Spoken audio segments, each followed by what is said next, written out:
There's a wildfire danger warning right now for eastern Washington, so severe, meteorologists have given it the single highest classification they have: 50-mile-an-hour wind gusts, bone-dry ground. And sitting directly underneath all of it, the same heat dome that's about to push triple-digit temperatures into Montana, a state where most homes were never built with air conditioning at all. This is the fourth major heat dome to hit the United States this summer, and it is not simply a repeat of the first three.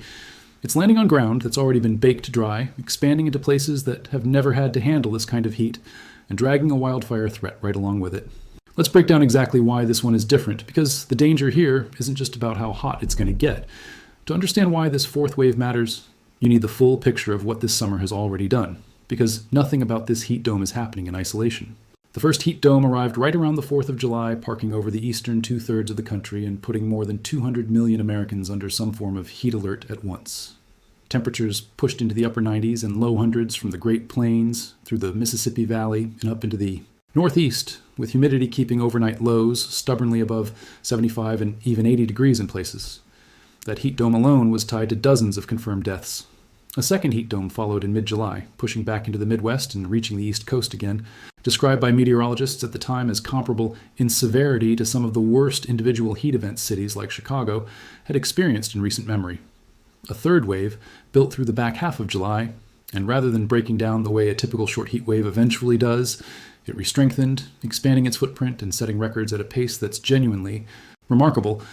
More than 130 all-time high temperature records fell nationwide in July alone, alongside more than 180 all-time high overnight temperature records. And now, Wave 4. Right now, high pressure is rebuilding over the southwest, driving temperatures into the 110 to 120 degree range, and forecasters are watching it push northward into Colorado, into Utah, and into Montana over the coming days. That geographic expansion is the first thing that makes this fourth wave genuinely different from everything that came before it this summer, and it's worth sitting with why that matters more than it might initially seem. The first three heat domes, brutal as they were, largely stayed centered over the central and eastern United States, regions that, whatever their discomfort, are at least generally built around an expectation of hot, humid summers. Air conditioning penetration across the South and Midwest is high. Cooling centers exist in most cities. Building codes, power grids, and public health infrastructure all carry some baseline design tolerance for extended heat, because extended heat is simply part of what a normal summer looks like there. This fourth wave is pushing into places that don't have that same baseline. A meaningful share of homes across Montana were never built with central air conditioning at all because, historically, the state's climate never demanded it. Mountain communities across Colorado and Utah are places people specifically choose to live in and vacation in because of their traditionally cooler summers. When a heat dome capable of producing 110-plus degree readings in the desert pushes into that kind of terrain, it isn't just uncomfortable. It's forcing an entire regional infrastructure system, homes, water supplies, agricultural operations, emergency services, to absorb a kind of heat stress it was never designed around. Now, let's talk about what this fourth wave is actually landing on top of, because this is the piece of the story that turns a bad heat wave into a genuinely compounding disaster risk. Meteorologists have specifically designated a rapid onset drought risk stretching across parts of the central and southern plains and the middle and lower Mississippi Valley, driven by 30-day rainfall deficits that have already exceeded 2 inches below normal, with continued dryness and heat forecast to widen that gap further through early August. This matters enormously for how this fourth heat dome behaves, because dry soil and dry vegetation heat up faster and hold onto that heat longer than moist ground does. A heat dome arriving over already parched terrain doesn't just feel hotter, it actually intensifies the local heating effect, creating a feedback loop where the dry conditions left behind by the earlier waves this summer make each successive heat dome's local impact measurably worse than the last. And that dry, heat-stressed ground is precisely the fuel this next danger needs. As this fourth heat dome rebuilds and pushes north, forecasters have issued an extremely critical fire danger designation, the highest classification available across eastern Washington, where wind gusts up to 50 miles per hour are expected to support extremely rapid fire growth. This isn't a separate story happening to coincide with the heat. It's the same weather system doing double duty. The exact atmospheric setup producing this heat dome, a strong, stable ridge of high pressure paired with dry conditions and gusty winds, is precisely the combination that turns any spark, a downed power line, a dragging trailer chain, a campfire not fully extinguished, into an uncontrollable wildfire within hours rather than days.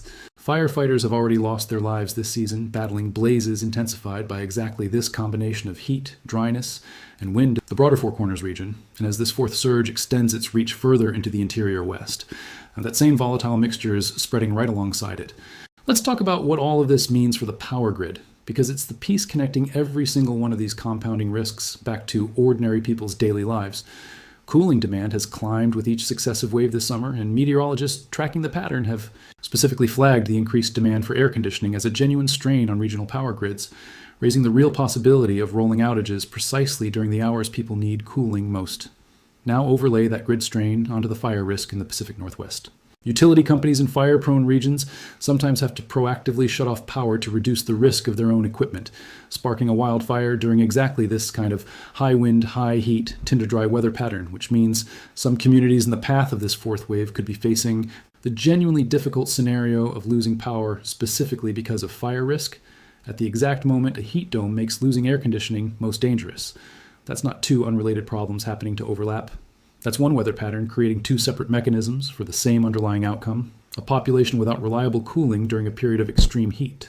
There's a specific kind of danger that shows up when wildfire smoke and extreme heat arrive together, and it's worth understanding, because it's exactly the combination this fourth wave threatens to produce across the interior Northwest. Wildfire smoke fills the air with fine particulate matter that gets deep into the lungs and bloodstream, and under normal circumstances, the advice during heavy smoke is straightforward. Stay indoors with windows closed and, ideally, air filtration running. But during a heat dome with no reliable overnight cooling, staying indoors with windows sealed shut can mean staying in genuinely dangerous indoor temperatures if a home doesn't have air conditioning, forcing people into an impossible choice between smoke exposure and heat exposure. This exact dilemma has already played out in prior wildfire seasons across the West, and it's precisely the scenario public health officials worry about most when heat and fire danger align the way they're aligning with this fourth surge. It's also worth understanding why humidity, or in this case, the striking lack of it, plays such a significant role in how this particular wave behaves differently from the earlier three. The first three heat domes this summer were defined substantially by high humidity, trapping moisture in the air across the South, the Mississippi Valley, and the Northeast, which kept overnight temperatures elevated and made the air feel even hotter than the thermometer alone suggested. This fourth wave, building over the arid Southwest before pushing into the interior West, is behaving differently, dry heat rather than humid heat. Dry heat can feel deceptively more tolerable in the moment, since sweat evaporates efficiently off the skin in low humidity, providing a cooling sensation that humid heat doesn't allow. But that same dryness is exactly what makes this wave so dangerous from a fire perspective, because it's stripping moisture out of vegetation and soil at a much faster rate than a humid heat dome would, which is precisely why the fire risk accompanying this fourth wave is so much more severe than anything the earlier three heat domes produced. It's worth walking through what makes a heat dome behave this way in the first place, because the mechanism itself explains why these waves keep building, rather than simply passing through the way ordinary hot spells do. A heat dome forms when a large area of high pressure settles into the upper atmosphere and effectively traps a mass of warm air beneath it, functioning almost like a lid clamped over a pot. As that trapped air sinks, it compresses, and compression itself generates additional heat, meaning the air mass under a strong, persistent heat dome doesn't just sit passively, it actively gets hotter the longer the pattern holds in place. When that ridge of high pressure is also unusually resistant to being dislodged by the normal progression of weather systems that would otherwise sweep through and bring relief. It can park over a region for days at a stretch, re-strengthening rather than breaking down, which is precisely the behavior this pattern has displayed 4 separate times already this summer. Climate scientists tracking this pattern have pointed to 2 compounding factors working together this year. El Niño conditions have been present through the season, with meteorologists specifically flagging the possibility of a super El Niño as the year has progressed, a climate pattern that historically correlates with higher regional temperatures and an increased likelihood of intense, persistent heat waves. Layered on top of that natural climate cycle is the long-term warming trend driven by human-caused climate change, and researchers studying this summer's pattern have been consistent in describing both influences as working together rather than as competing explanations, to intensify the severity of what the country has experienced across all 4 of these waves. It's useful to compare this summer's pattern against recent history because it puts into perspective just how unusual 4 successive re-strengthening heat domes actually is. prior heat wave seasons in recent memory, including the summer of 2022, which brought a historic heat wave to the Midwest and Southeast with peak readings around 127 degrees in isolated desert locations, and the summer of 2024, which produced a sustained months-long stretch of extreme heat across the Southwest with over 1,100 confirmed deaths in the United States alone. Both tended to feature one or two dominant headline-grabbing events rather than a rolling sequence of 4 distinct domes, each re-strengthening in a new region. Meteorologists tracking this year's pattern have noted that the persistence and repetition itself, not just the peak numbers reached during any single wave, is what sets this summer apart. And it's exactly why a fourth wave landing on ground, already stressed by 3 prior events, carries a fundamentally different risk profile than if this were simply the first heat dome of an otherwise ordinary summer. There's a wider international context worth mentioning too, because the United States hasn't been alone in facing this kind of compounding heat pattern this year. Parts of Europe, including Spain, the United Kingdom, Germany, France, and Ireland, experienced their own record-breaking heat waves earlier this summer, with peak readings pushing past 104 degrees Fahrenheit in Portugal and multiple confirmed deaths across the continent.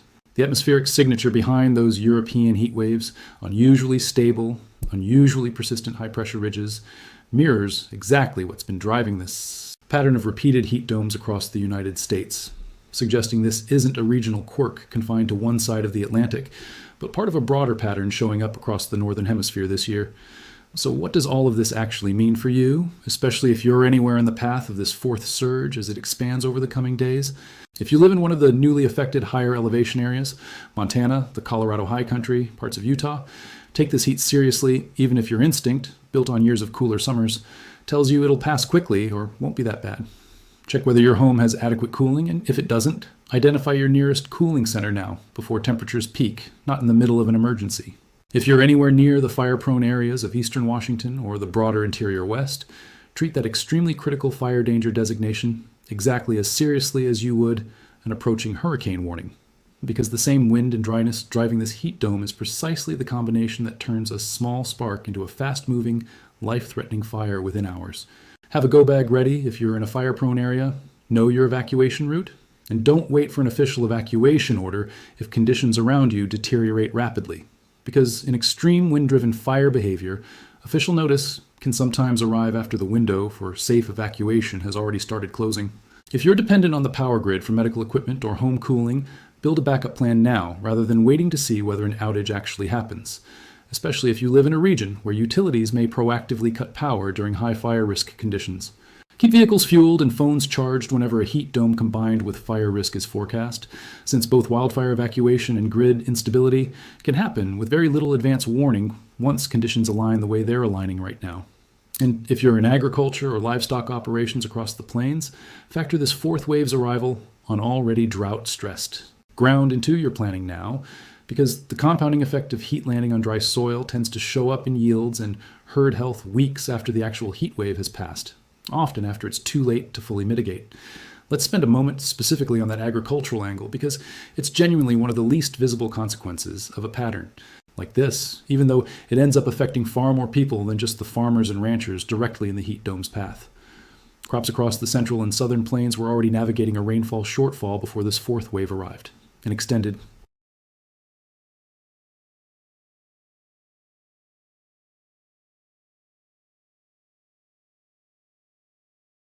Corn and soybean operations are particularly sensitive to stretches of extreme heat during specific growth stages, and a heat dome arriving during pollination or grain fill can meaningfully reduce yield, even if the plants themselves survive the heat, without visibly wilting.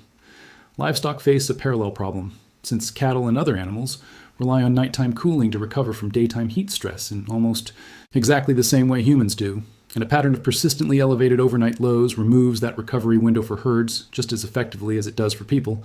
Ranchers across the affected region have had to adjust feeding schedules, provide additional shade and water access, and in some cases move herds entirely, responses that carry real economic costs that tend to surface in agricultural reports and eventually grocery store prices months after this particular heat dome has faded from the headlines. There's also a real economic dimension to this fourth wave's push into mountain tourism country. That's worth understanding because Colorado, Utah, and Montana depend heavily on their reputation as summer escapes from the heat found elsewhere in the country. Resort towns, national park gateway communities, and outdoor recreation businesses across this region build much of their summer economy around visitors specifically seeking cooler mountain air.